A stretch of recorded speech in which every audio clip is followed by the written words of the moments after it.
right, everybody, welcome to our event today. Thank you so much for coming out and everything that we learned from Graham.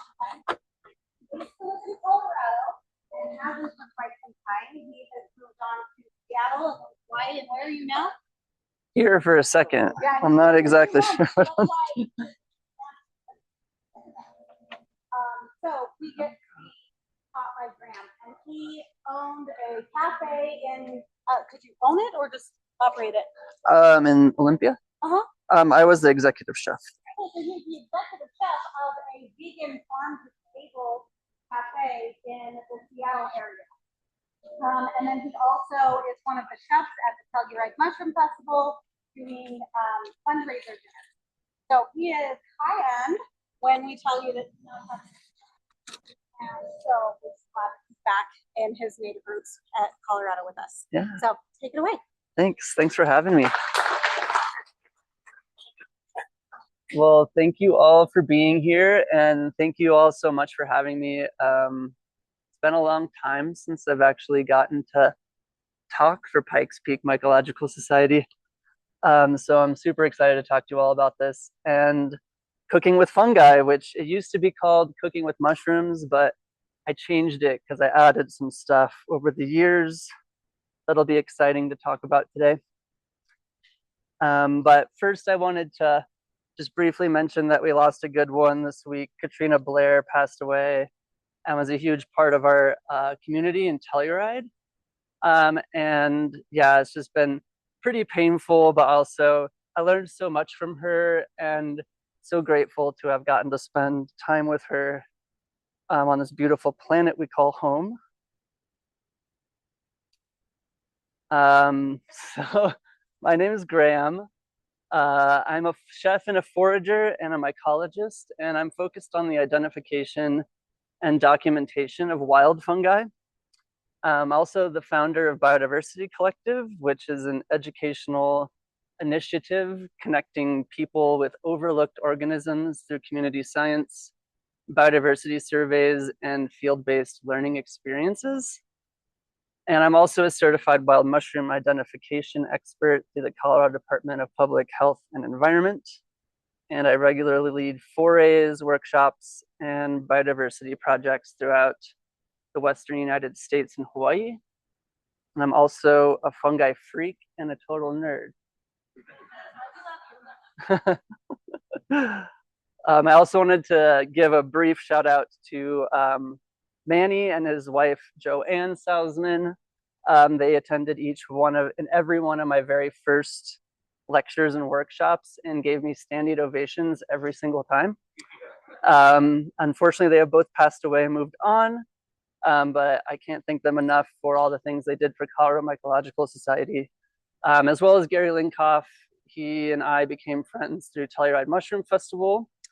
And he actually even provided my letter so that I could become a CDPHE wild mushroom identification expert, which makes me feel a little bit like I'm an impersonator syndrome kind of thing, where I'm like, how did I get to here? Was partly Gary believed in me and wrote me that letter when I was, I believe, only 21 years old, and said that I was safe to identify mushrooms for sale to restaurants. So I can't thank him enough. And that's just a few of the incredible people that I've been fortunate enough to meet along my journey in mycology and who have inspired me to continue down this path of fungi. Some are even in this room today. I'm deeply grateful for all of the people I've met through this community. They're such knowledgeable, generous, and inspiring people who have made me who I am. Obsessed with mushrooms. So these two cookbooks I just wanted to introduce because I'm featured in both of them. Wild Mushrooms by Trent and Kristen Blizzard. They're really close friends of mine. Trent is actually the president of NAMA currently. And we became fast friends when they lived in Colorado. And they actually hit me up and were like, we've got this deadline with the publisher and we need to cook out all these recipes. for photos like in the next couple weeks. So they invited me up and I actually helped them cook. I think we said something like 40 to 50 of the recipes in like a week so that we could photograph them, which was such a blast. It's a community cookbook. So it's pretty cool because it's not just like one person pontificating on fungi recipes. It's a whole community of people. And so it's pretty exciting. You can get little stories of just the different foragers and mycologists and citizen scientists and people that are just interested in mushrooms, as well as they have a really good background on what we're kind of going to go over a bit of that today, like how to harvest and best ways of collecting, how to preserve. So they have a really good walkthrough in the beginning too. If you're just getting into cooking with mushrooms, it's a great introductory book as well. And then recently, the Fantastic Fungi movie came out, and we met Louis Schwartzberg through Telluride Mushroom Festival, and he filmed a lot of that there. And I've known Eugenia Bone for years as well through the Telluride Mushroom Festival, and so she had hit me up looking for recipes for this new community cookbook that's kind of like an offshoot of the movie. So it's a really awesome cookbook, beautiful photos. Evan Sung, who did the photos for 11 Madison Park's cookbook and all these really incredible cookbooks, did the photos for it, which I was like, I can't believe, I'm like fanboying right now. And then somehow my recipe made the cover of the book, which then I was like, oh my God, I can't believe what is going on. So anyway, that's the kanji the mushroom kanji that I submitted to the community cookbook. So it's a lovely book. She wrote a bunch of, Eugenia wrote a bunch of different awesome essays in there about tons of different stories about mushrooms. And then the beautiful photos and awesome recipes from all sorts of different people in the mushroom community. I highly recommend both books, and you can get them pretty much everywhere. I think bookshop.org carries them, which is not Amazon, but the same thing, and gives money to a bookstore. So you could do that instead of buying them on Amazon. Just some quick background on eating mushrooms. This is from another talk, but I thought it was kind of just fun factoids. So wild fungi are widely consumed by a diversity of animals, and humans have almost certainly been using fungi since they first evolved. The earliest records of people consuming wild fungi date back to the Upper Paleolithic, so before the Ice Age.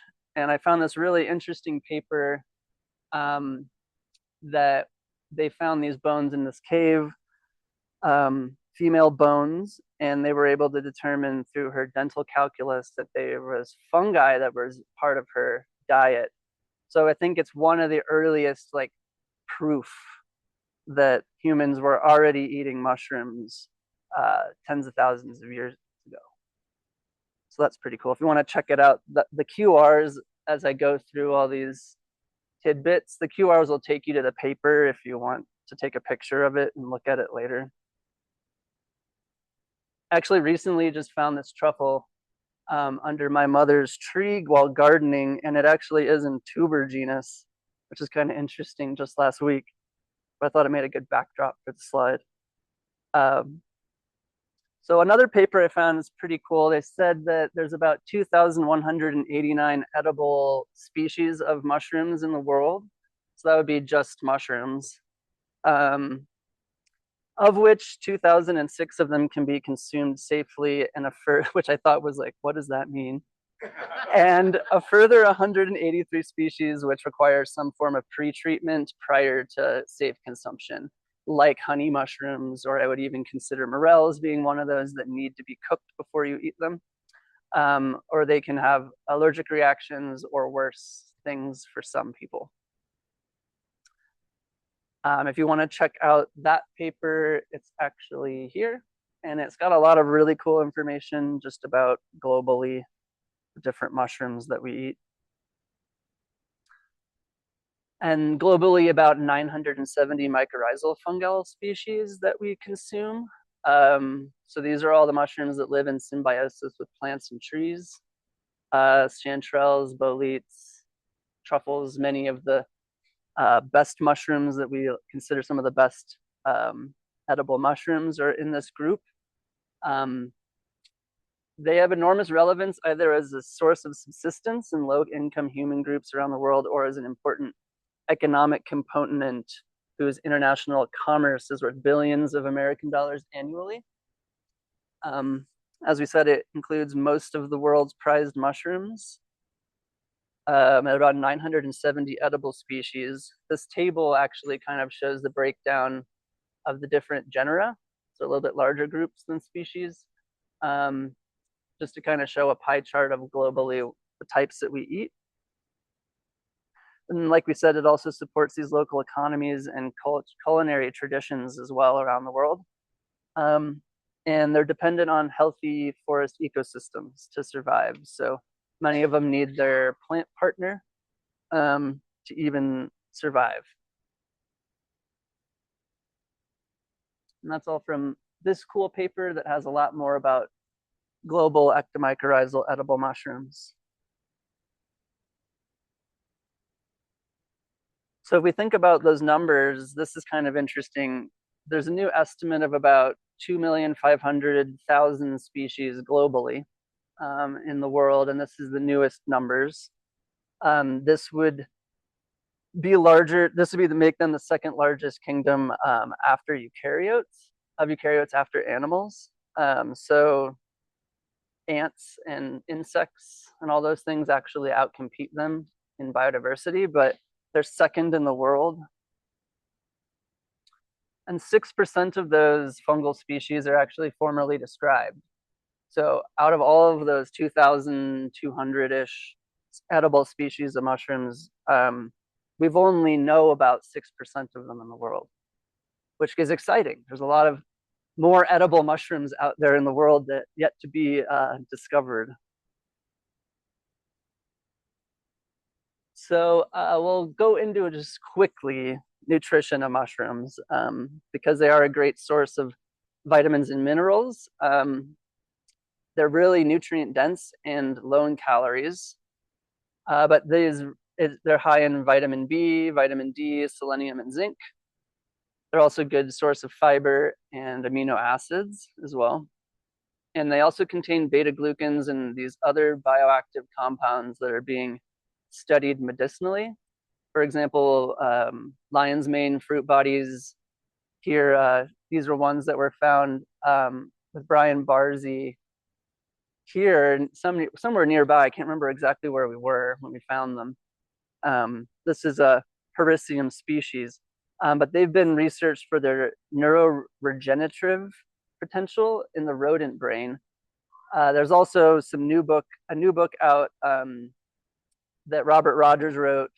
He wrote Medicinal Mushrooms, which is an incredible compendium about medicinal mushrooms. If you want to learn about that. But he also did a new compendium to that book. That's the clinical medicinal mushrooms, the clinical trials. So that's all these actual human studies, because many of the original studies were still not fully to human studies. But they're being researched for their anti-cancer compounds, as many other compounds for the treatment of other diseases as well, as well as other health benefits. So not just the ones I just mentioned. So today we're just going to go over, I say, some brief subject matter, but I'll try to go quickly because I have a lot I want to cover with you all and talk about. But we'll talk about harvest etiquette and technique, storage and cleaning, and then we'll go into what to do with these mushrooms once we've found them and how to preserve them. Gesundheit. So we'll start out by talking about proper collection and storage techniques. And I think the most important subject with a lot of this is talking about harvesting edible wild mushrooms, is harvesting etiquette. There is permits for collecting wild mushrooms for consumption in Colorado. I don't remember the exact details, and I think it varies between region. But if you're going to collect wild mushrooms, just make sure that you're always sure that you're allowed to collect them there. It's always good to ask permission if it's private property before collecting mushrooms somewhere. Just be respectful when you do, as well as being respectful to the ecosystem and only taking really what you need and using all that you take. I also always like to say that if you take all of them, there's animals and other creatures that rely on these mushrooms in the forest as a food source. So make sure you leave some of them for the other creatures, as well as other humans, to collect. I often sometimes like to leave the ones that are easier to get to near the road, because there are some people that can't hike very far and may not want to hike 3 miles in, which is usually where the best mushrooms are anyway. But yeah, I sometimes like to leave the easy ones. Or if you see really buggy ones or things that are just edgy, sometimes I just leave them. You don't need to collect every single choice edible mushroom you've come in contact with. I like what Michael Kuo, who does mushroomexpert.com, he said something to the effect of allow some to mature and sporulate, and no matter what, you're taking spores with you. They're a fruit body, so you're not really taking the mycelium, and the mycelium is the organism making the mushrooms, but you are taking spores, which is like the seeds. It's like taking a fruit. You did take seeds. So you took potential new plants. So always just kind of keep those kinds of things in mind. As well as the Rocky Mountains are kind of a fragile ecosystem, and when it's dry, things are really easy to disturb and crush, really easy to over trample plants. I kind of try to avoid trampling plants if I can, just because the plant's also trying to do something for the ecosystem. And I see places where lots of people go to look for mushrooms that are really trampled and can also cause erosion and other things by people hiking off trail. So I just try to be mindful when I'm hiking off trail looking for mushrooms that my feet can actually do damage to the ecosystem.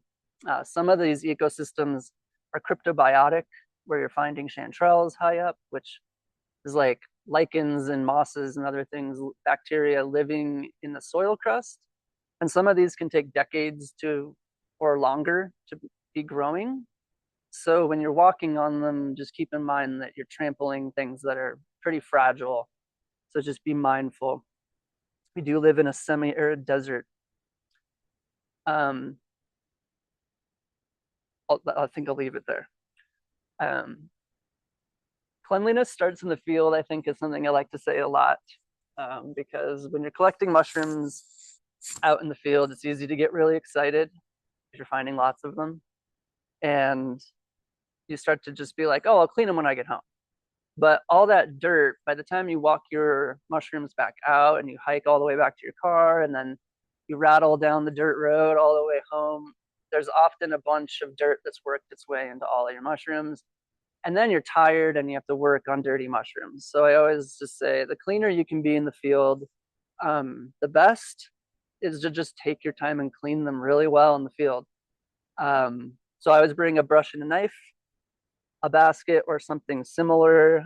I like baskets partly because they give support to the underneath of the mushrooms.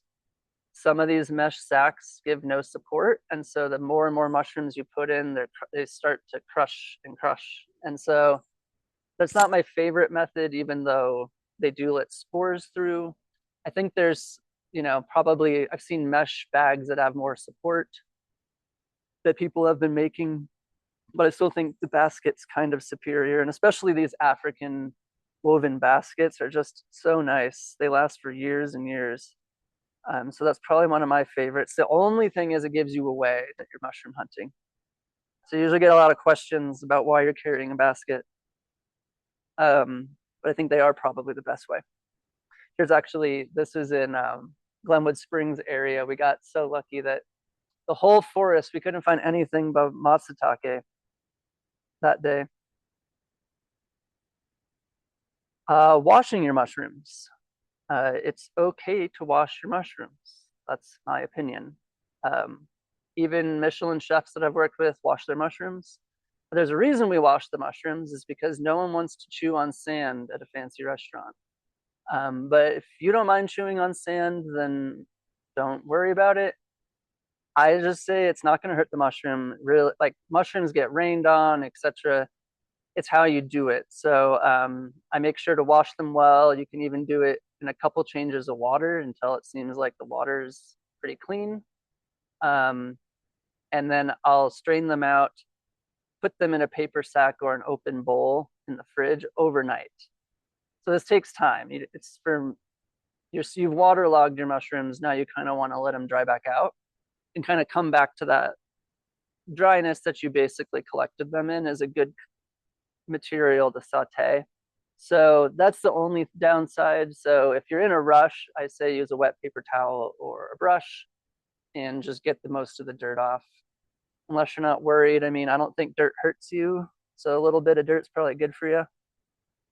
But yeah, I also like to check for insects at this time when I'm cleaning my mushrooms, get rid of all the dirt, get them all cleaned up and put them in the fridge that day, because they often will not look very good if you don't do it the next day.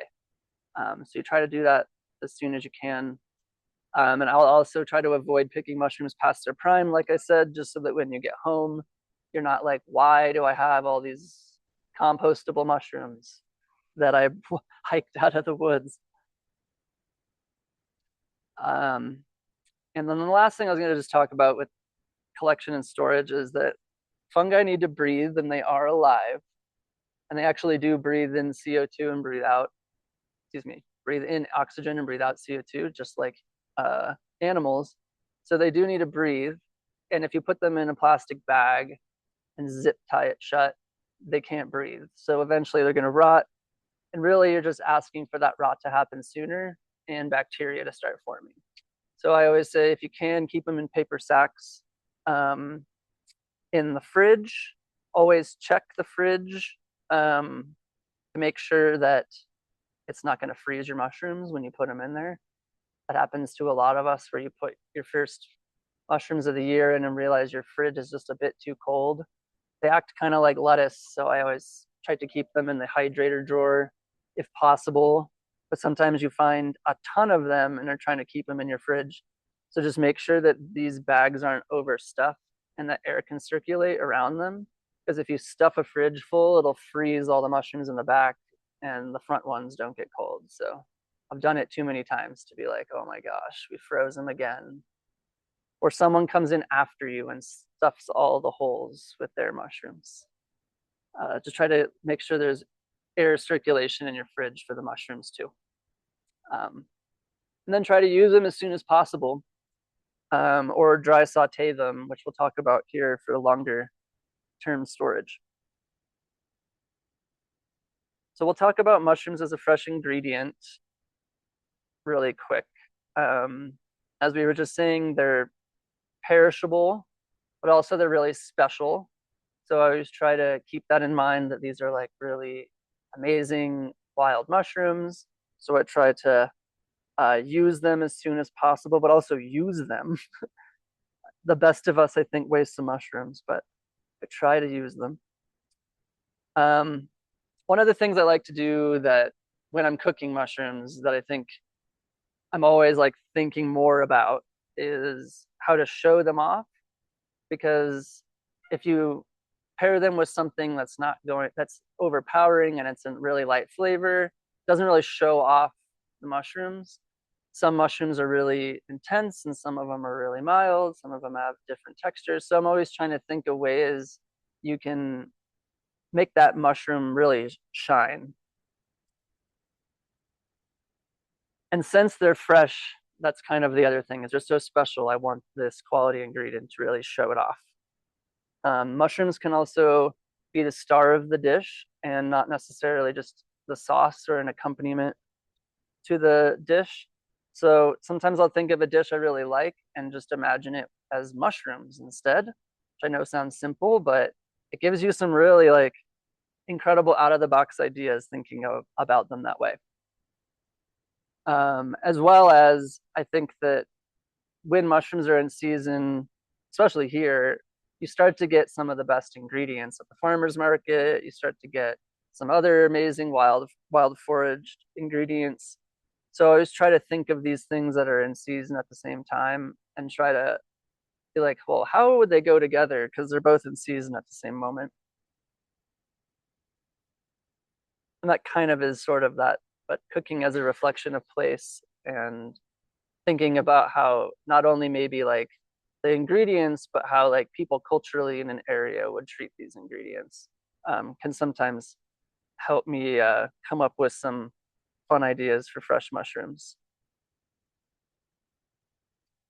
So here's just a couple options that I like to choose to do with them when I have fresh mushrooms. Obviously, most mushroom recipes that call for mushrooms, you can use fresh mushrooms. So, but here's like some ones that I kind of lean toward because when they're wild and they're raw or fresh, it gives you some options you wouldn't have otherwise. So one of those being a raw crudo situation and actually serving them raw. Some mushrooms you don't want to do that with, obviously, so do some research. And truffles and porcini are at least two definitely supposedly safe ones to eat raw in small amounts. So not eating tons of them, but if you have a little bit of them shaved, you're totally fine to eat them raw. Just make sure that they're quality mushroom, clean and washed well. But yeah, often truffles aren't usually cooked, for example. So they're an example of one that you can eat raw. Matsutake, some people also serve raw. I've seen Katrina Blair serve chanterelles raw, but more like as a crudo with some acid to break it down, like a ceviche. But yeah, you can even serve some of them raw. Obviously, saute is probably the most common technique you would use for fresh mushrooms. And there's lots of different techniques on how to saute them. We'll go over roasting and grilling and smoking them, soups and sauces, sweets, etc. So here's a cool picture of Eugenia Bone's porcini crudo that she serves during the summer, where she just thinly mandolin slices or hand slices the porcini buttons, drizzle with olive oil, salt and pepper, and some Parmesan cheese.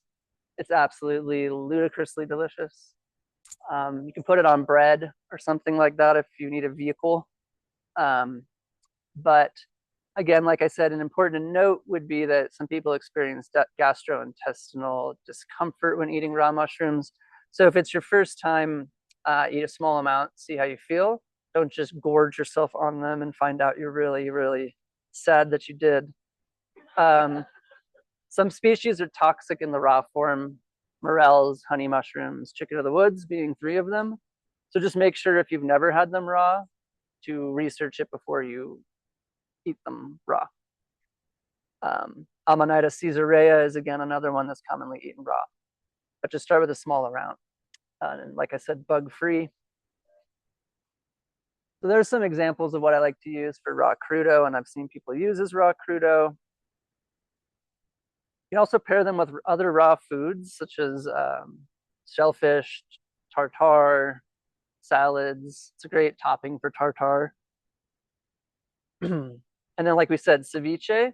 So you can cure these in like lime juice or another type of acid like vinegar. And that actually will break down the mushrooms. You can marinate them a bit. And that's a really fun way to serve them. It's great with lion's mane.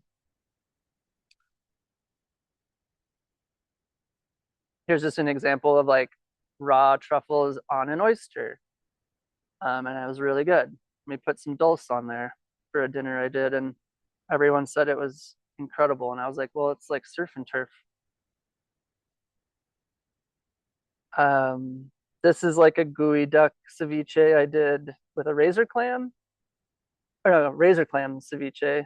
But we did a little bit of matsutake in there, and then like a coconut, sort of like thom ka sauce. So it was like lime and lime leaf, ginger flavors.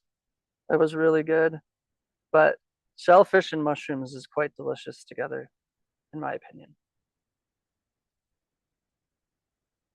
Does anyone know what this is?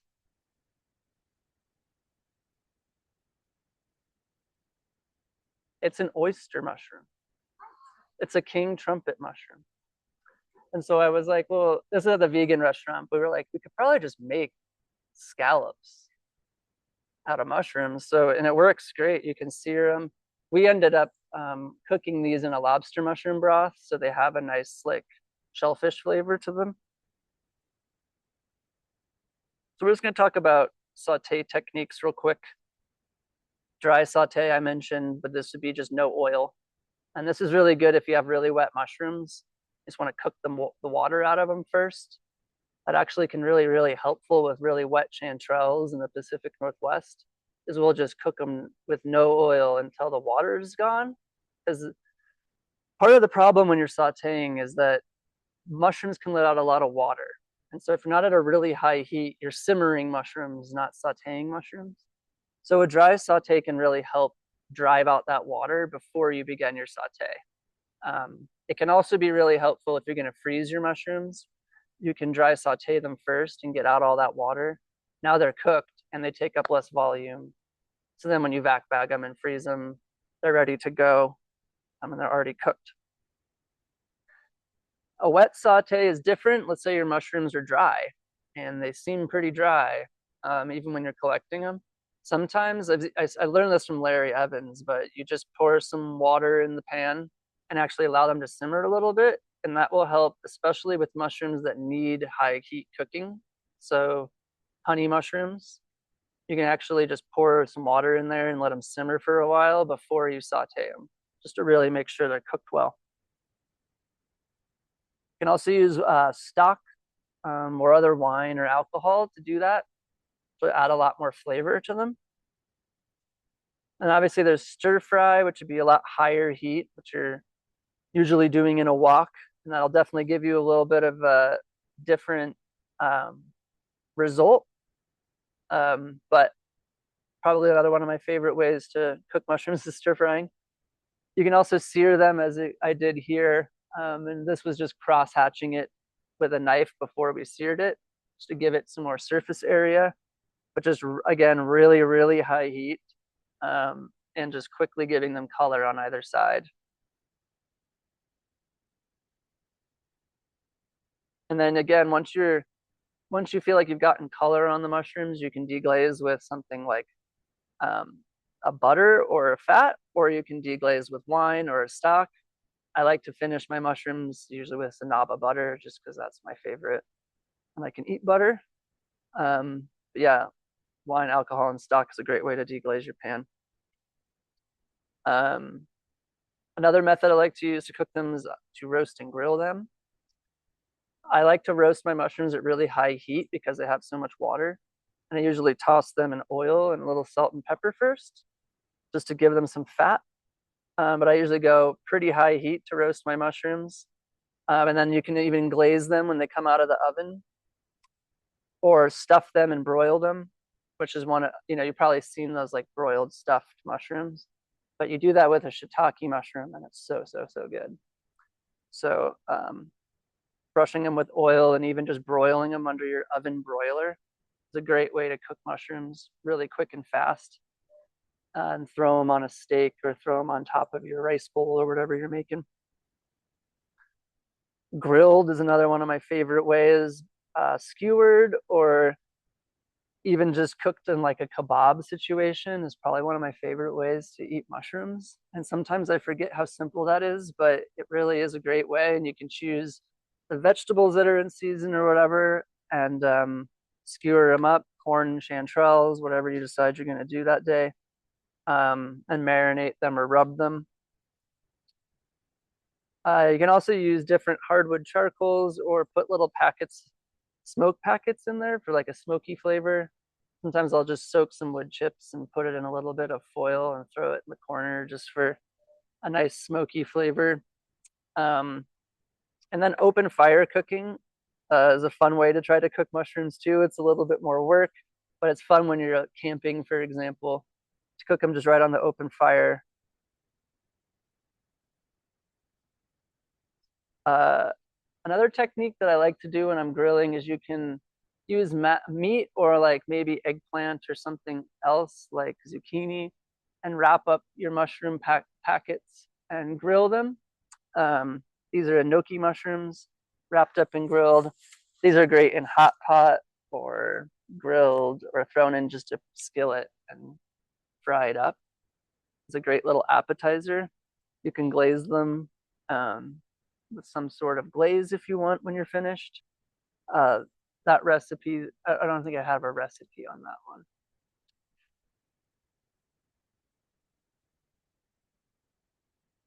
So smoking, everyone always tells me you're not supposed to smoke mushrooms, man, but they're wrong. I like to play with hot and cold smoking. So cold smoking would be people use smoking guns, but you could also just again make a packet of wood chips and blowtorch it, put it on a bed of ice and cover it, even in like a pot, and let them smoke. And that'll absorb quite a bit of smoke pretty quickly. And that's a great way to give them smoke before you cook them. Or you can do more of a hot smoke, which is probably my favorite way. Or even make those little stovetop boxes for your stove to smoke things, like a little steel box. That makes really nice. I used to make like a vegan bacon that way, where we would smoke them in the hot smoker box and then glaze them. It makes a really nice smoked mushroom. There's some smoked mushrooms there, the smoked king trumpets that we served one time at Telluride.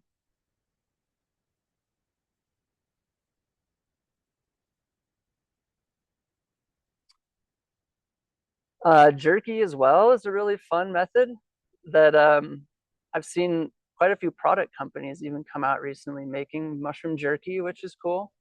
But you basically can use smoke or liquid smoke flavor or not in a marinade and throw them in your food dehydrator on jerky setting. And that will make really nice jerkied mushrooms. You can kind of choose when to pull them out too if you want them to be more soft or more hard. And you can go all the way to dry and you have an awesome smoked mushroom powder that you can powderize and use in recipes.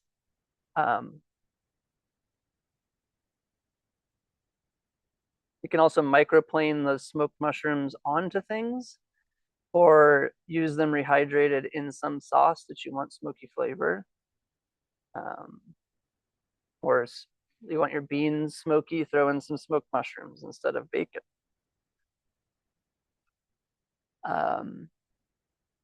So sauces, purees, and reductions, there's a million of them, but we'll talk about a few of them really quick.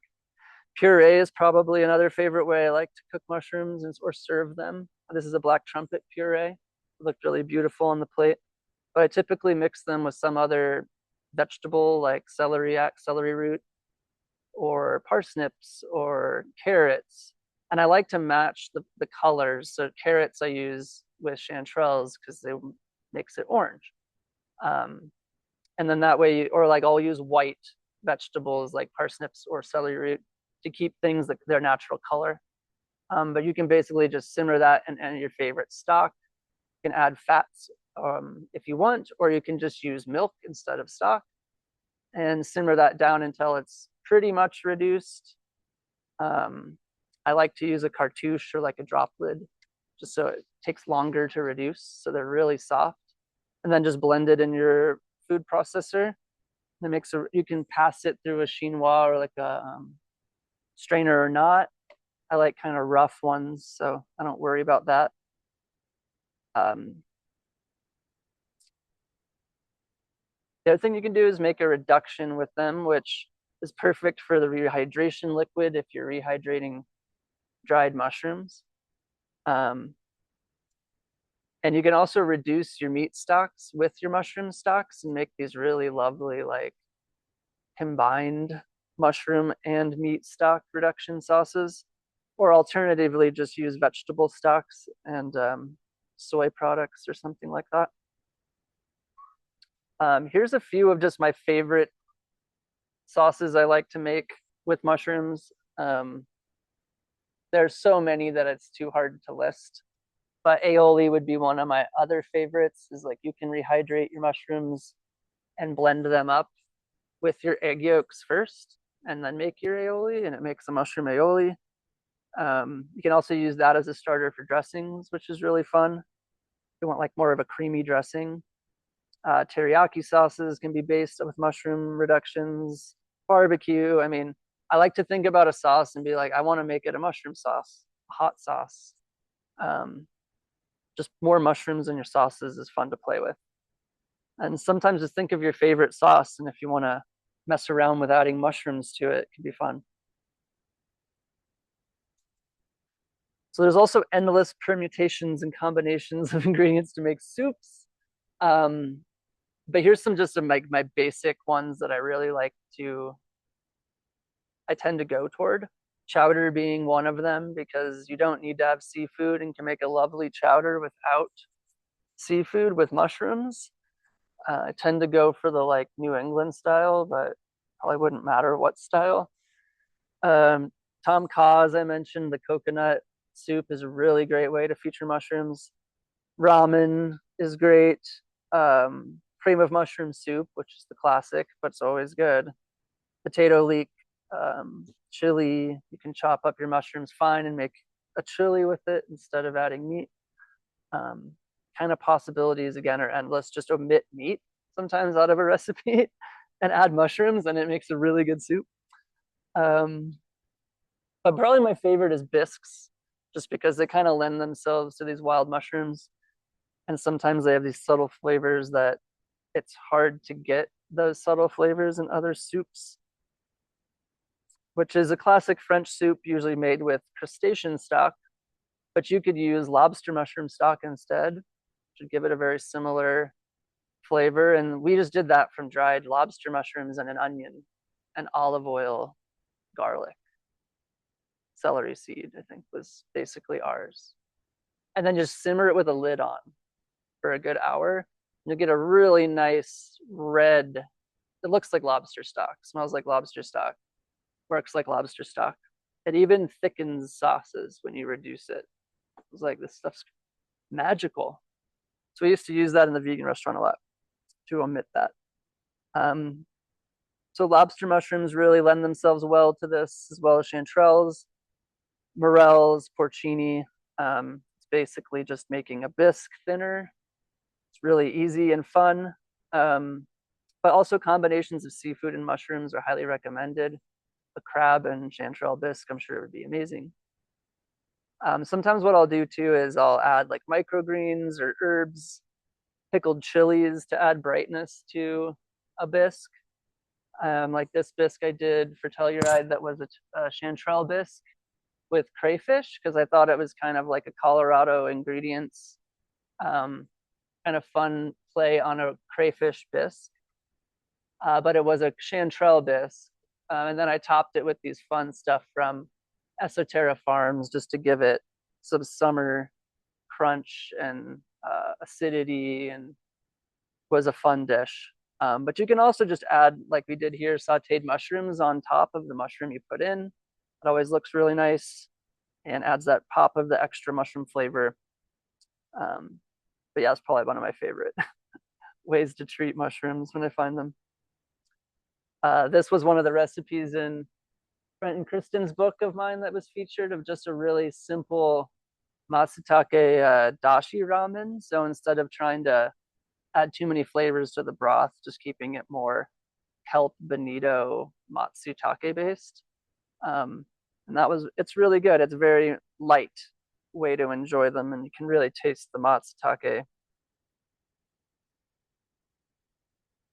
As well as, this is not my picture, but you could also do a hot pot.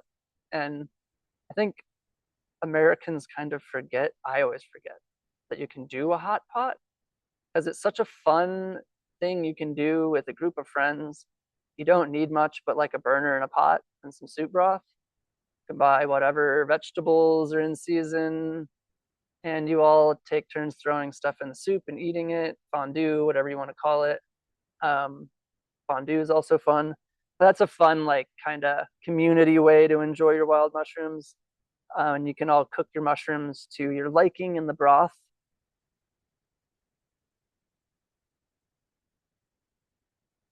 Another thing I like to do is on the bisques or things like soups, I'll add crispy mushrooms. They can add a nice crunchy element.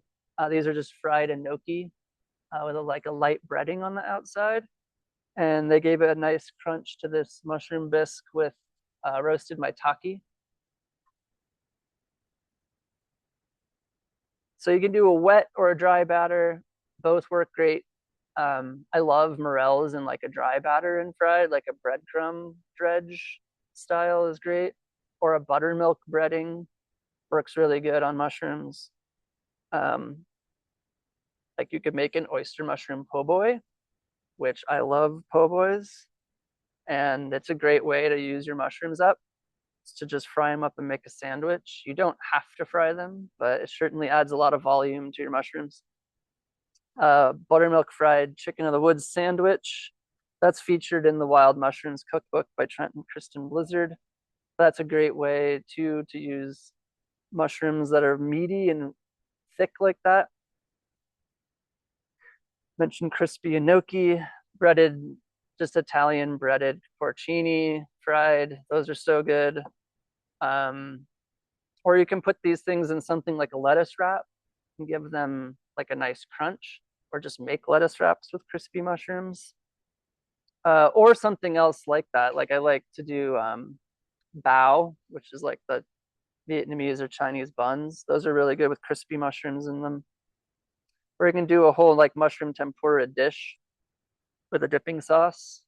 You can even use your rehydration liquid for your dipping sauce. And that kind of like reinforces that mushroom flavor. So we kind of talked about mushrooms as meat, but many fungi are a great source of protein, and many of them can mimic the texture of meat. So again, try replacing meat with fungi in your favorite recipes and experiment. This was crab cakes I made at Uncle Bry's house. Those were the best. So I've tried to recreate these ones. I can't. Ever had in my life, and who knew? Yeah, because it's not even crab. So yeah, experiment. Like sometimes, like I'm like this would make a good, and just try it out. But I've seen a lot of people do like pulled mushrooms as a pulled pork. It works similarly if you pull the mushrooms when they're raw and cook them. You come out with something that's kind of like a pulled meat that you could use in tacos or sandwiches or enchilada, anything that calls for pulled meat. This was a dish we did at the vegan restaurant that was, I just remember it being so good for some reason, but it was a cassoulet we made, but we didn't use any meat because that's typically made with rabbit or duck. But we used chopped up, like minced up tempeh, which kind of gives you like a ground meat texture, as well as cremini mushrooms minced up, and then roasted maitake. And it kind of came out like I couldn't tell the difference, honestly. And if like someone served me this and told me it was a cassoulet, I feel like I would have believed them. Just because mushrooms add so much rich flavor to dishes.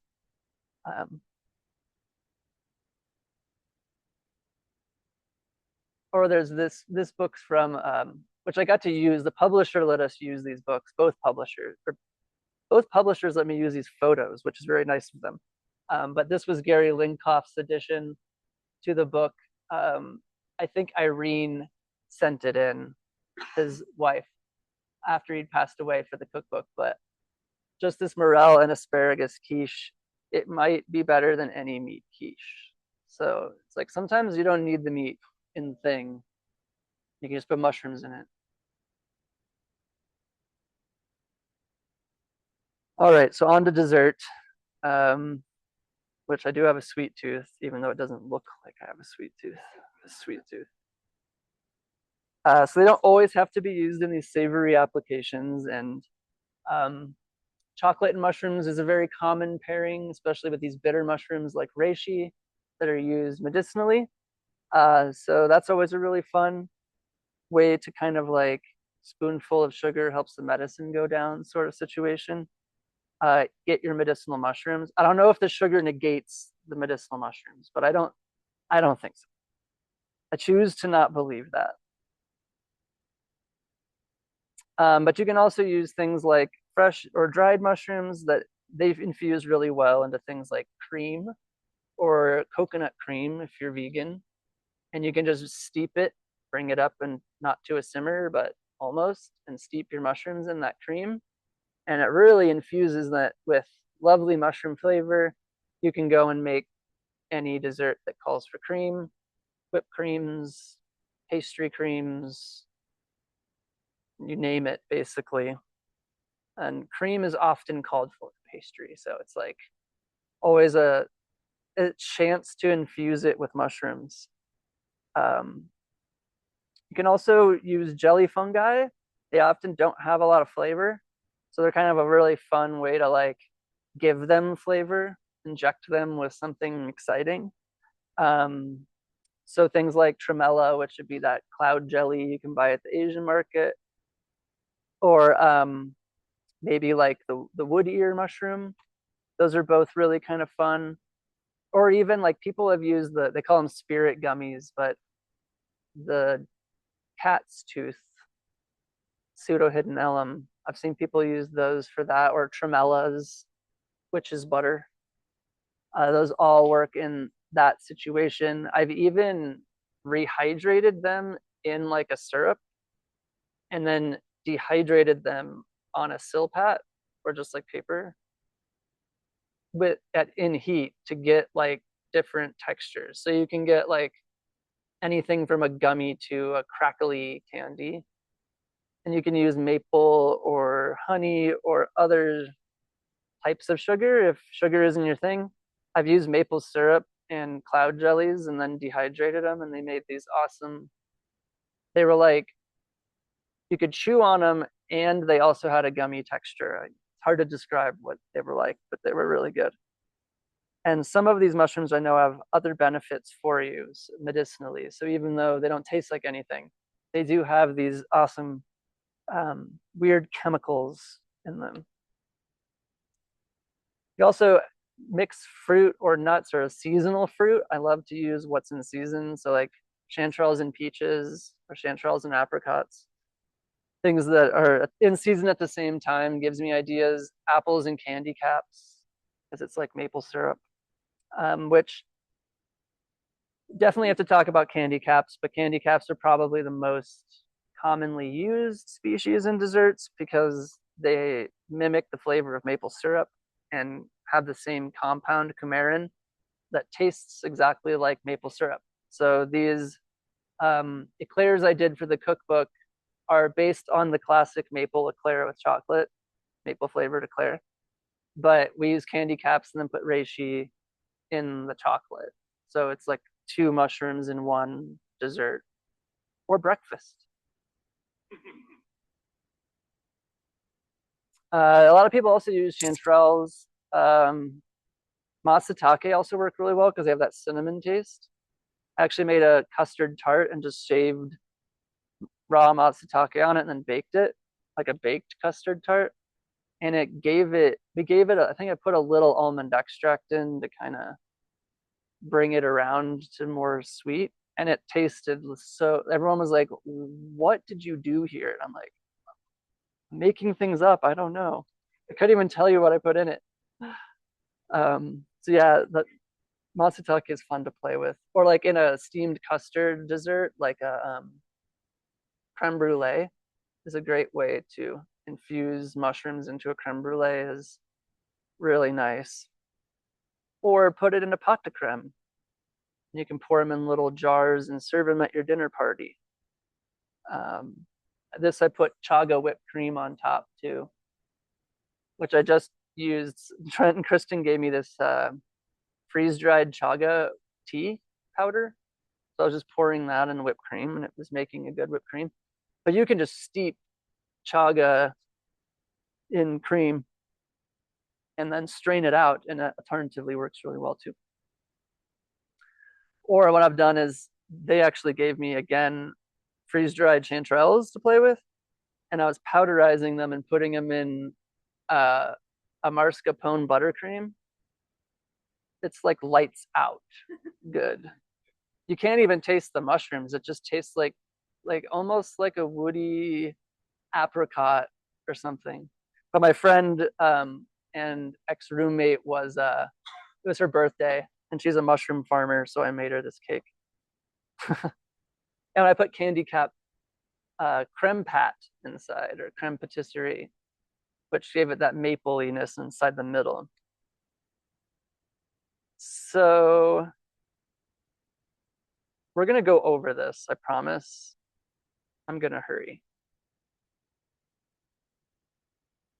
So dried mushrooms, probably the most common way to preserve mushrooms. We'll also talk about a couple other different ways you can as well. But if the mushrooms are really wet when you pick them, sometimes it helps to dry them out in the fridge first before trying to attempt to dehydrate them. Sometimes you also need to kind of rotate the drying trays around and things to make sure they evenly dry. But often what this does is concentrates the flavor of many types of mushrooms. Some types become leathery or lose their nuanced flavor. That would be things like chanterelles and matsutake or truffles. I wouldn't dehydrate a truffle. You probably can, and sure it works, but I don't know if it's worth it because some of these things are really volatile and you lose the flavor of them, or they become very leathery when rehydrated. Chanterelles being one of those. I always like to make sure I clean my mushrooms well before I dehydrate them.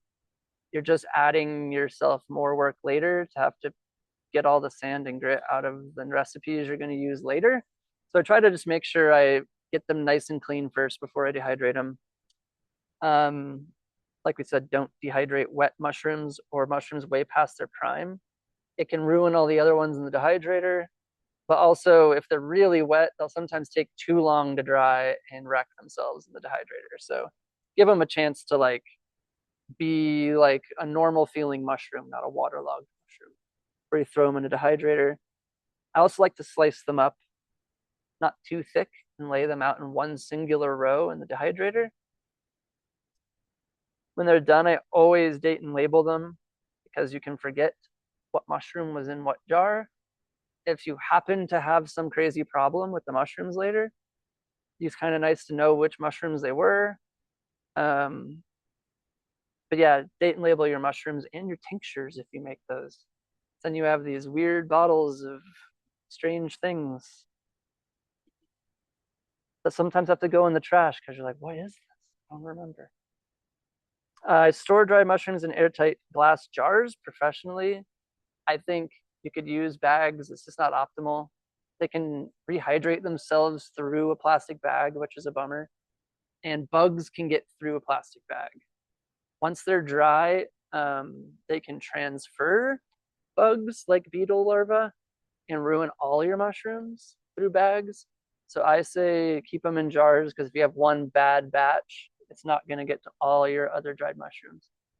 As well as keep them in the dark. They tend to discolor and change flavor if left in this like a sunny location, kind of like spices. So food rehydrators, I like have plenty of, most brands work. It seems like those are some brands that I've seen last a very long time. Presto, Nesco, Excalibur. But it's just nice to have a temperature control so you're not burning your mushrooms because some of the jerky ones are way too hot. It's nice to have a fan that moves the air around because some of the jerky ones don't do that. And you have hot spots. So it's nice to have a fan in it, and a timer is lovely, or a light timer, plug it into that so that you don't have to remember to turn it off. So you're not wasting power. Some people use an oven on the lowest setting with the door ajar, but it sounds dangerous to me. And also, you're breathing in all of that carbon monoxide poisoning stuff if you have a gas stove. It's not optimal, and it's cheaper. It's pretty cheap to buy a dehydrator, even a small one. But you can do that. Or alternatively, some commercial pickers I know only air and sun dry their mushrooms on screens, and you just got to watch the weather. But around here, it's a great method. I feel like it's an underappreciated method is to air and sun dry them. Some people don't even put them in the sun and just put them in their like screened off porch. And in the summer, especially with morels, you're usually hitting that like starting to get hot out time of year where they'll dry pretty quickly. So the optimal drying temperature, I say, is 125 to 135. I like to lower temperature them, sometimes even 120, 110, because they tend to toast more and change flavor, like have a toasty aroma at higher temperatures. Especially porcini will turn from that beautiful white color, they'll turn brown, which it's not as pretty when you rehydrate them. So I tend to keep in that lower temperature range. 4 to 12 hours, depending on how thinly you slice them and how wet your mushrooms were. Make sure they're fully dry before you jar them, but place them in a jar and then check them a few days later. Just make sure that you were correct and that they were crisp, because sometimes they hide secret moisture inside the middle. And then if there's any moisture in there, they'll mold really bad and get gross. So just make sure they're airtight. Some people will put silica gel packets in there, but I think with some of the volatile chemicals, you can be overly drying your dried mushrooms. So you don't have to go crazy. They just need to be dry. And if they're not fully dry, just dump them back in your dehydrator and dry them to dry. When you're rehydrating them, there's a few methods that I have seen. Either rinse in cold water briefly. Always, I say. It's not going to hurt them to just rinse them really quick. If you're really worried about flavor, you probably lost some negligible, unmeasurable amount. But that gets the grit and sand off really quickly and easily, just rinsing them before you start. And then there's several options kind of to rehydrate them. Some people will rehydrate them in cold water in the fridge overnight. Takes a long time. Doesn't really fully rehydrate them. It's a method. You can pour boiling water over them and allow them to steep. That's if you have no time and you're hurrying. That's a great method. With some mushrooms, I think, again, boiling water, you're like maybe volatilizing some of the stuff off if you're worried about it. My favorite method is covering them with water and actually simmering them until the water is mostly evaporated in the pan. With a caveat that I usually, in a minute, once it comes to a boil, I'll turn it off, strain it. Sometimes with a coffee filter lined paper towel, wet paper towel lined sieve, just to get the grit out, return it to the pan. And that way, that reduction doesn't have grit in it, or minimal grit. So, but then once you reduce that liquid down, you've actually allowed the mushrooms to reabsorb their flavor. So you don't lose all of this flavor to your soaking liquid. So that's my preferred method. And then use them in your favorite recipe. Some mushrooms are even better, I think, dried and rehydrated. We'll go over freezing really fast. I always say make sure if you're going to freeze them, just clean and slice them into bite-sized pieces. It's so much easier to use bite-sized mushrooms than a whole frozen mushroom in your freezer that you're trying to hack chunks off of it. So I always say just cut them up and make them look nice before you freeze them. You can lay them out on sheet trays in your freezer so they won't stick all together. Let them freeze and then bag them up so that way they won't be one giant block. Or you can vac bag them or bag them and portion them into smaller amounts. Some people will also make duxelle, which is just like cooking down minced up mushrooms in whatever fat you want or no fat. And that's used in beef Wellingtons and things like that as a mushroom stuffing. That's a great way to use up your mushrooms that aren't even that pretty. Just want to use them up and freeze them. You can also dry saute your mushrooms before freezing, and I recommend doing that. Because if you take fresh mushrooms and freeze them, you can, it works, but then you have all that water frozen in your freezer and volume in your freezer. So I think it's just way better. Like I've taken a bowl of chanterelles and cooked them down to like 3 or 4 little bags of mushrooms and put them in my freezer. So I think you can get a lot more in your freezer that way. And if you vac bag them, you tend to not get as much freezer burn and they last a really long time. Some people will pack them in ice cube trays and freeze them. So that way you can like into a bag when they're frozen and you have like dosed out little mushroom cubes for your recipes. And then I just throw those straight in the pan. I don't let them thaw. I just throw them right into a hot pan and they cook great. Some types freeze better than drying. So truffles being one of them, you can freeze a fresh truffle and it actually holds a lot of its flavor. Chanterelles actually hold most of their flavor. They taste pretty much the same to me. Whereas if you dry them and rehydrate them, you can become more leathery and have less flavor. So this is different flavor. So if you want that to keep that fresh flavor of your mushrooms, it's a great way to do that. Matsutake is the same way, where it loses its flavor and gets woody if you dry it. And then Trent and Kristen from Modern Forager showed me this, and I got to play with it. It was so fun. As you can freeze dry them. Harvest Right freeze dryers being one brand. But what's cool about them is some of the mushrooms, when you do this, they stay exactly the same size, the same texture and flavor when you rehydrate them. So you can rehydrate a chanterelle and it still tastes like a chanterelle. It's actually kind of hard to tell you did it to them, which is weird. And they rehydrate really rapidly. So the second they touch water, it's like space mushrooms. They just like instant, it's like space ice cream. And it preserves these fresh characteristics and possibly some of the nutrients better. So things that are volatile didn't volatilize as easy. So I know things like stinging nettles keep their, if you dry them, it's not as medicinal, but if you freeze dry it, it keeps that thing. So it may be keeping nutrients that are beneficial. Some species discolor. Yellow feet chanterelles turn black when you rehydrate them. I do not know why. Someone should study it because it's weird. You can dry them and they don't do that. So I don't know what is going on there. It does use a lot of power as well, and it's a really expensive unit, and you have to maintain the unit. But it's cool. If you see them for sale, they're really fun to mess around with. Pickling and canning is probably the one I lean on the most. It's like the easy as another method beyond drying. I don't know why I have that quote in there. It's not a real quote. It's my quote, I guess.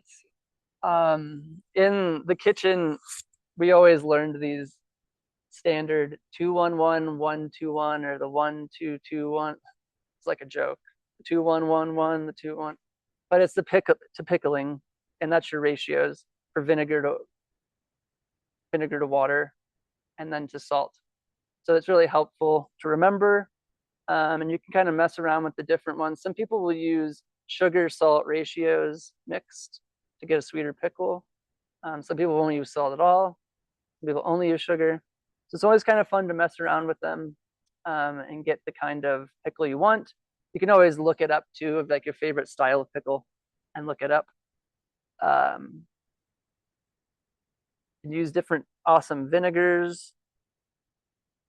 You can also taste that all before you dump it all over your mushrooms. It should be bold and bolder than what you want your pickles to be, because they're going to absorb some of that seasoning and flavor.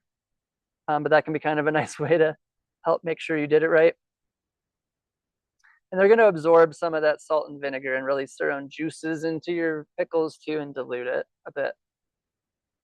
So that's kind of like you can do a quick pickle on them, where you're just bringing them to a simmer and then shutting it off, allowing it to cool a little bit, pouring it in a jar, carefully sealing it, allow it to cool out of the fridge overnight, put it in your fridge. Great pickles. And I usually don't have problems with them going bad because I eat them way too fast, and everyone else does too. But they can go bad because you quick pickle them. So if you want them to last longer, you could water bath can them.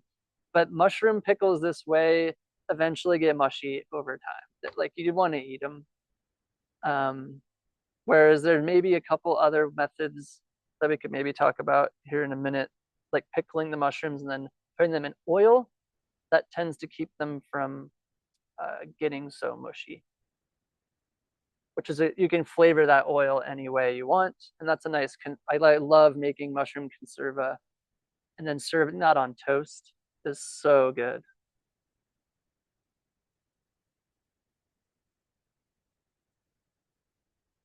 Or you can serve it on a trout brandade and make it look like a little ecosystem like we did for this dinner. It's kind of fun. We put some like rye soil, but it's just dehydrated pumpernickel bread and seasonings to make it look like a little ecosystem. Or you can put them on an oyster and make a little mignonette, pickle mignonette for your oyster. That was so good. A little pickled mushroom on your oyster.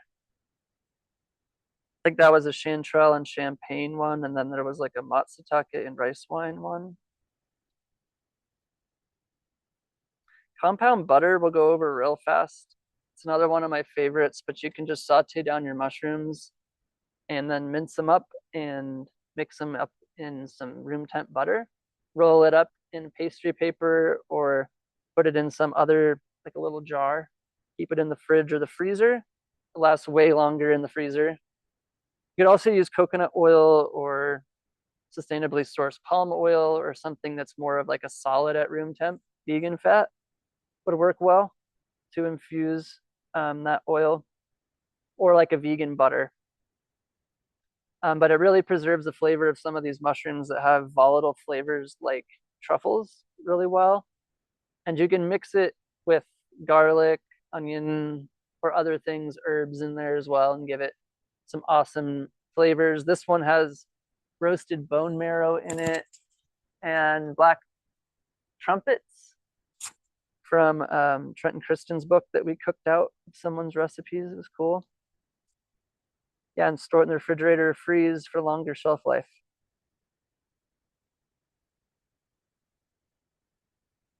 Sugar is another great way to preserve them. You can make jams and jellies with them or mix them into a jam and jelly or jelly you're making. So a chanterelle apricot jelly or jam is great. I wouldn't do it with all mushrooms, but certain mushrooms lend themselves to a jam or a jelly. Candy caps in like an apple butter would be great because it's going to give it that maple flavor. Or you could use medicinal mushrooms and steep them, cook them in, and just take out the woody mushrooms when you go to can it or jar it, and you've added the reishi or whatever medicinal mushroom you wanted to add to it. Or you can make syrups with them, is a really fun way to preserve them. For longer shelf life, again with a syrup, I would keep it in the fridge and then freeze it for longer shelf life. Use within like a week to 10 days because mushrooms do have the tendency to get botulism when they're in a sealed container. So just always kind of keep that in mind. If things look funny, just throw it out, or smell funny, throw it out. You can also candy them. This was kind of like a light candied chanterelle situation with this duck breast. That was good. We didn't have much else in the house for some reason. We just ate that for dinner one night. And it was good. Yeah, other types of sugar you could use to candy them as well and like keep them in a jar is a really nice way to like put candied chanterelles on a little sundae or whatever. I love candied chanterelles, so I just keep saying that. But you can also strain out the candied chanterelles and blend them, and you get this kind of like, it's like a perfect pastry gel that's chanterelles. It's better with like the Pacific Northwest ones because you get so many of them that you can do stuff like that. But you get a lot of them here sometimes, some years. And this was kind of a new thing I was playing with at some of these events, is making a fruit leather or a pâté de fruits, which is like a fancy French way of saying pâté of fruit, which is basically just a fruit leather. But you can use apple is kind of one of the better fruit pectins. So you can just cook apples down with your fruit as a basic fruit leather, add your sugar. So you can add mushrooms to that, or alternatively, you can add a medicinal mushroom tincture to that. once it's blended, I'll blend up a medicinal mushroom tincture in there. And then you're going to dehydrate it, and you can kind of dose it out. You can see up there, I kind of cut it out into little fruit roll-ups. And then you can eat your little medicinal mushroom. These were blackberry apple fruit roll-ups. So that's a fun one. And it's easy. You do not need to use glucose or corn syrup. I just used cane sugar, but I think that some people say it makes better texture if you do. And then lemon juice or stuff like that can give it a nice acidity as well. Or you can make something like the pâte de fruits. Pâte de fruits, I think is the correct way to say that.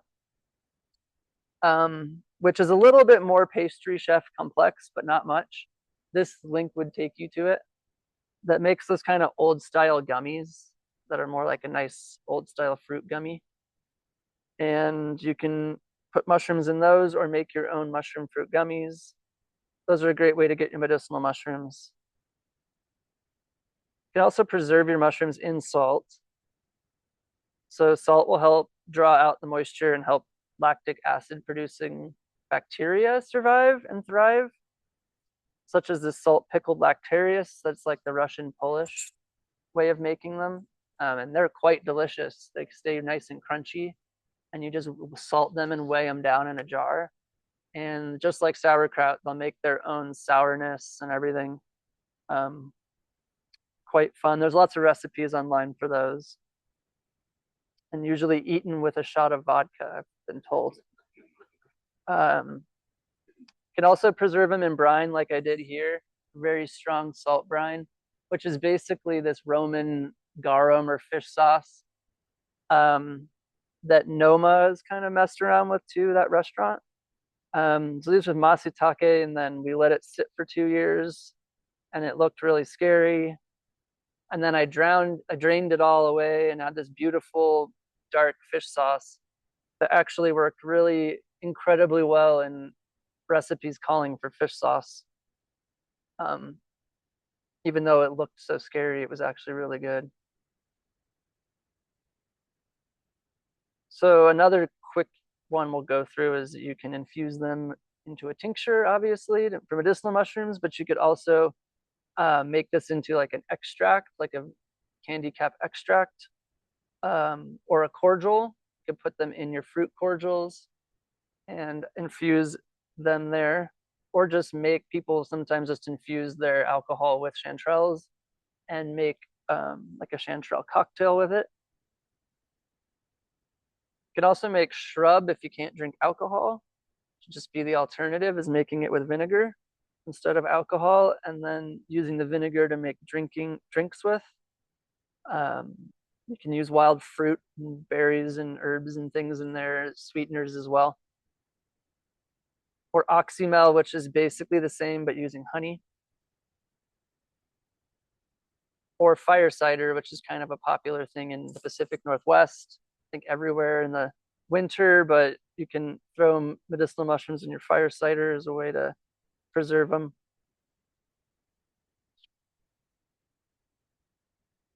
So you can also use yeast as well, like making ginger bugs, things like that nature. To make little sodas at home, kombucha, vinegars. You can also make yogurt, sour creams with them, using like nuts as an alternative. But you can also use them to ferment with lactobacteria and make them sour, which is kind of interesting.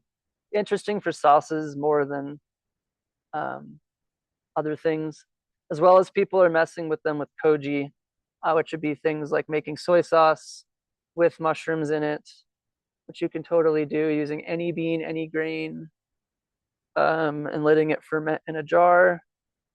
There's lots of recipes online to make your own soy sauce. Those are really fun to do. Miso pastes. Tofu misozuke is really cool. It's like a fermented tofu using miso paste that the fungi left behind enzymes, and that will ferment your tofu. So there's lots of different ways you can actually use even fungal enzymes in your food. So this was kind of an interesting thing. I was actually, this kombucha I made reishi tea, and instead of using tea to raise the kombucha on, I raised it on the reishi tea, and then added all these other antioxidant and anti-inflammatory herbs like turmeric and mango and ginger, and it made this really delicious kombucha. And I was looking it up, and interestingly, researchers used a hot water extract like I was of reishi mushroom and fermented it with kombucha SCOBY and found that it enhanced the antibacterial and antioxidant properties of the liquid compared to the unfermented reishi extract. So you can even use things like kombucha to actually make your reishi tea more potent and medicinal, which is kind of interesting because it helps digest and break down these complex beta glucans and compounds into more bioavailable molecules. So we're talking about koji. You can also use the rice, which is koji. You can make something called shio koji, which is just adding salt to it and water, and allowing it to ferment. And what happens is it makes this, it gets really active and bubbly and alive, and those enzymes proliferate. And what you can do is rub down meat with it, all sorts of other things, and then cook it, let it ferment for a bit in the fridge, cook it, and it becomes so delicious. It's like you added all of these sake flavors and it, like soy sauce, umami flavors to it, even though you didn't add soy sauce. And it also makes it more tender and juicy. There's lots of other things you can do with salt shio koji. It's so fun to play with. It's like a recipe for just making shio koji chicken wings. It's really good. Telluride one year, I actually molded some peaches with koji, and it made them taste like mangoes and pineapples and peaches. And they got more tart and sweet. It was interesting. Like, so that was a fun dish where you had to actually eat a moldy peach and look at it and like, how much do you like mushrooms right now? And everyone said it was their favorite dish. But we also did I made like a cloudy sake. Took that same the koji rice and made amazake, which is a sweet beverage. Drank in Japan, made with just the sweetness comes from the starch turning into sugar, and that's the first step in making sake. So because I guess rice doesn't have enough to ferment into alcohol, so that's how they do it, is they use this mold and grow the mold to make the starch turn into sugars. So the sweetness all came from the mold as well, which was interesting. So you can learn a lot more if you want to dive into fermentation. Those are some awesome books. The Noma Guide to Fermentation goes really deep with making like mushroom soy sauces and miso pastes out of acorns, and I don't know. They go deep with fermentation. And then Sandor Katz, I had the privilege to interview years ago, had as a newer book, I think maybe even a newer book than this, that's like a compendium of all the different kinds of fermentations, and it's got recipes in it. It's an incredible book. So definitely check those out if you were interested in the fermenting with molds. A good friend of mine, I think he actually came and talked to the club recently, just came out with this book, Chad Hyatt, The Mushroom Hunter's Kitchen. Another really great book if you're looking to invest in cooking books. But I think that fungi are essential to healthy forests, sustainable agriculture, and the human microbiome. And so we need to eat more fungi for a healthy body, and we need to grow more fungi for a healthy planet. This was a really awesome paper, just kind of in conclusion, that I wanted to kind of discuss some of these things about wild fungi and sustainability. Our good friend Juliana Furci was a co-author on this paper, where they said that fungi are threatened by habitat decline, overexploitation, land use change, and climate change, as well as the harvest, use, and trade in wild fungi is one area that particularly impacts the conservation of fungi, but has thus far received little attention. And wild fungi support economic activities and livelihoods and supply cultural services, nutritious food, and vital medicinal ingredients.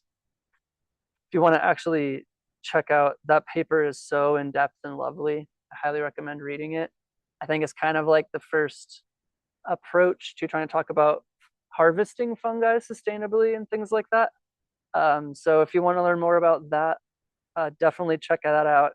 And if you want to learn more about Julie and Foundation Fungi's work, definitely check out ffungi.org. They have so many resources and they're always doing incredible things. I'm always stunned at the cool things they're doing. But they also have lots of resources if you want to know more about things of this nature. Right? Kind of like alien looking. I saw this mushroom in Kauai last January. So in conclusion, for this club in particular, I thought I want to say eat more mushrooms. I know that you have some lovely bumper stickers if you want to slap that on your car. But that's what I highly recommend doing.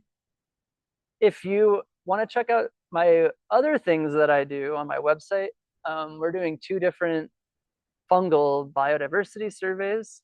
You can learn a lot more about that on our website.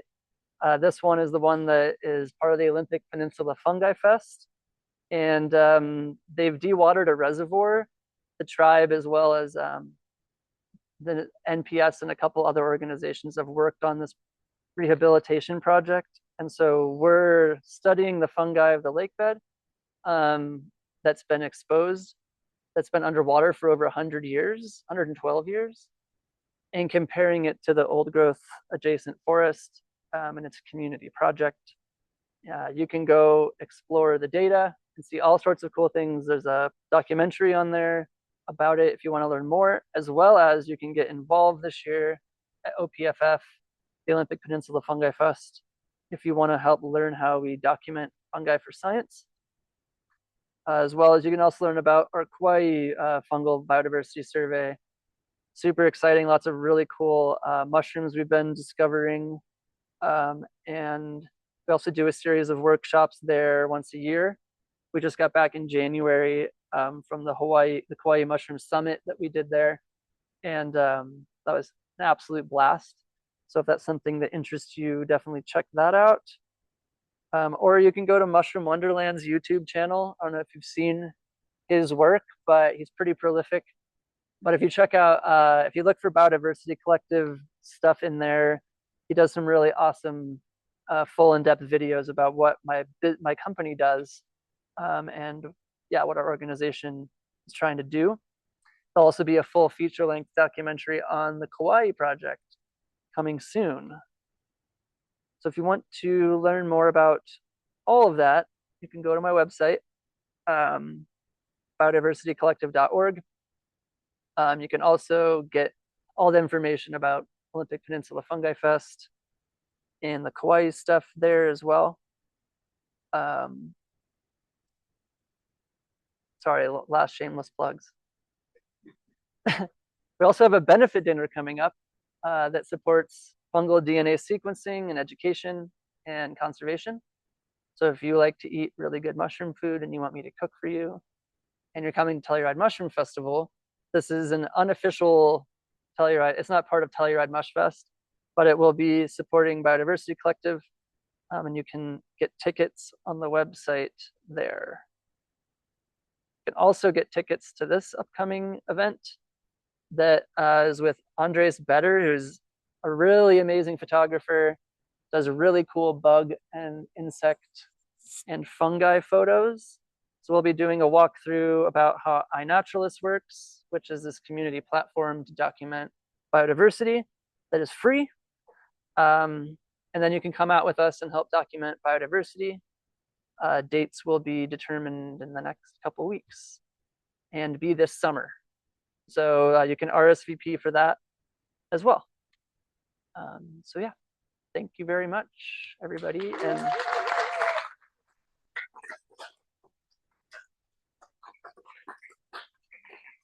does anybody have any questions? I know I went very long. Thank you. Very good, Graham. Thank you. Thank you.